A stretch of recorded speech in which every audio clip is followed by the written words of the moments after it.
ښاغلو درنو خوږو مشرانو، حق خو ستاسو چې تاسو یې مقرر کړی وی او ستاسو حق جوړېدو خوندي دي رحمت الله چې موږ پکې موقع راکړه. بلاول منصور صاحب ته یو دوه شعر ډالۍ کوم د فضل نه مخکې.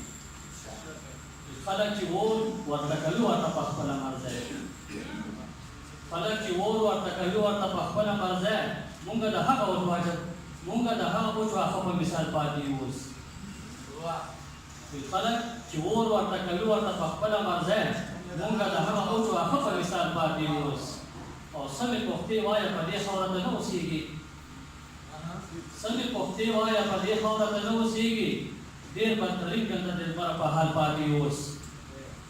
او نه راته لار پرېږدي او نه ورته مونږ سر ټیټوو، نه راته لار پرېږدي او نه ورته مونږ سر ټیټوو، خیر که په شان د نړېدلې دیوال پاتې اوس.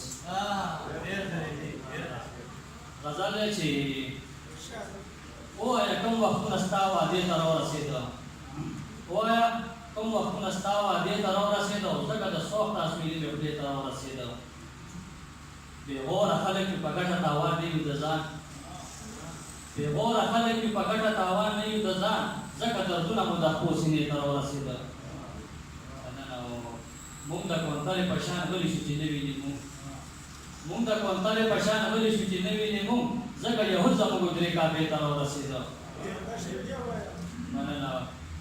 مونږ د کوترې په شان غلي شو چې نه ویني مونږ، ځکه یهود زموږ درې کعبې ته راورسېده.